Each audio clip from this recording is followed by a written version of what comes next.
Hello यहाँहरु सम्पूर्णलाई स्वागत छ यो मेरो भिडियोमा। यो मेसिन यो हिउँ सोर्ने मेसिन हो यो।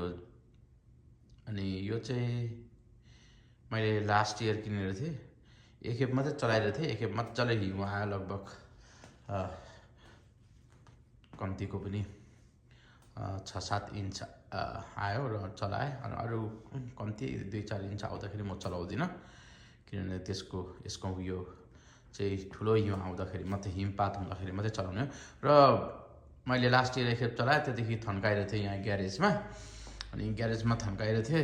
अनि आज फेब्रुअरी 16 तारिक डिमोइनमा चाहिँ धेरै हिउँ पर्यो। लगभग पनि 5-6-7 इन्च नै परेछ कुनै कुनै ठाउँमा।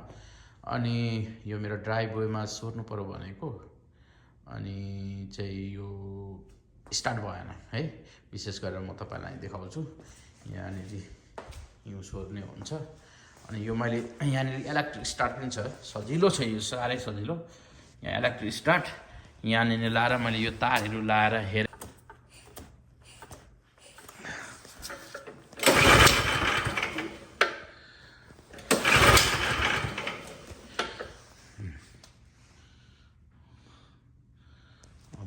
यहाँनिर स्टार्ट गरे हेरेँ, भएन। खिटखिट चलाउँछु, स्टार्ट भए जस्तो हुन्छ, रोकिहाल्छ। अनि यो कुलिङ स्टार्ट हेरेँ, भएन। केही गर्दा पनि भएन। सबै थोक तेलहरू सबै ठिक छ, सबै चेक गरेँ, ठिकै छ। अनि एकजनालाई बोलाएको मेरो, विशेष गरेर पहिला चाहिँ तपाईको यो हेर्नुपर्छ, तेल।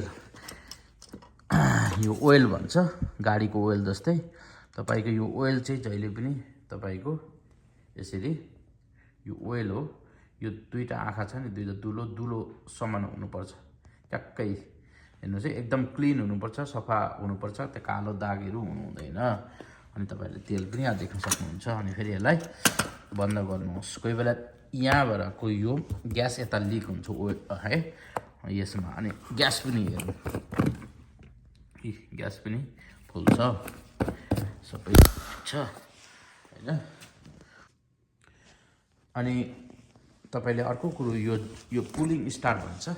यो पुलिङ स्टार्ट तपाईँ यसरी अड्किन्छ, अनि फेरि अलिक तान्दा अलिकति अड्किन्छ, त्यस्तो हुन्छ। अनि विशेष गरेर यो चाहिँ के हुँदछ भने, यो चिसो ठन्डामा तपाईको यहाँनिर यो तपाईको फ्युल इन्जेक्टर भन्छ यसलाई। यहाँबाट चाहिँ फ्युल जान्छ, अनि त्यहाँदेखि तल मेसिनमा गएर त्यो स्टार्ट हुने हो।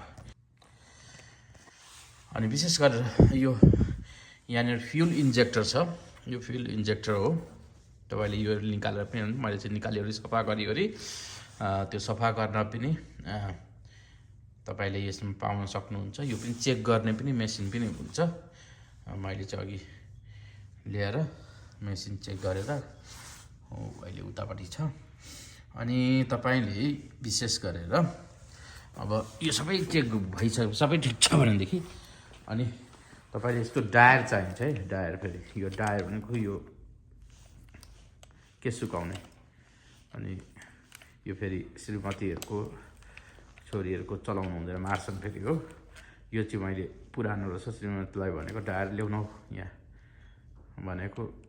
मेरो पुरानो छ भने तल बेसमेन्टमा छ भने, अनि बेसमेन्टमा गएर ल्याएर यो डायरले यसमा तातो आउँछ है, फेरि चिसो होइन, तातो। यहाँ तातो यो लिएर चाहिँ तपाईको यो फ्युल इन्जेक्टर, यो पाइपहरू चाहिँ एकदम चिसोले के भनेको स्टक भनेको हुन्छ, यो अड्किएको हुन्छ, तपाईको गाँठा परेको हुन्छ। अनि यहाँनिर अलिअलि लाउन सक्नुहुन्छ तातो। अनि यहाँ मुनि पनि तपाईले तताउन सक्नुहुन्छ। यहाँबाट चाहिँ यो फ्युल इन्जेक्टर यहाँबाट चाहिँ यहाँ जान्छ क्या तपाईको, अनि तल मेसिनमा गएर स्टार्ट हुने हो। अनि त्यहाँनिर नै यिनीहरू स्टक भयो भने त्यो बडक हुनुपर्छ है। अनि तपाईले यो सबै थोक क्लियर भएपछि, क्लिन भएपछि तपाईले त्यो स्टक गर्ने, क्लिन गर्ने पनि पाउँछ। हो त्यो होम डिपो यसबाट किनेर ल्याउँदा पनि हुन्छ। अनि तपाईले यो छ, यो तपाईको चोक भन्छ। यो चोकमा स्टार्ट गरेर, अनि यो तपाईले हैन कतिखेप चिसो छ भने 5-6 खेप गर्दा पनि हुन्छ। तर छैन भने साधारणमा तपाईँले पहिला पनि स्टार्ट गरिरहनु भएको छ भने 3 खेप गर्दा पनि भइहाल्छ। यो चाहिँ चाबी हो है, यो चाबी हो। यो गर्दाखेरि तान्दाखेरि अफ भयो, अन भयो। अनि यो चाहिँ पिचमा पार्नुपर्छ तपाईँले जहिले पनि, यो चाहिँ कुद्ने रन गर्ने भन्छ। अनि यी सबै कुरो ठिकै छ। अब सबै कुरो ठिकै छ भनेदेखि तपाईँले भएन छ भनेदेखि तपाईँले यो पनि खोलेर यहाँको पनि यो गर्नुपर्छ। तर मेरो चाहिँ गर्नु परेन, नयाँ वाला पनि हुनसक्छ। अनि त्यो यो के अरे हेयर ड्रायर लाएर त्यो पाइपहरू यो भएपछि तातो भएपछि अनि मैले यहाँ आएर यसो गरेर अनि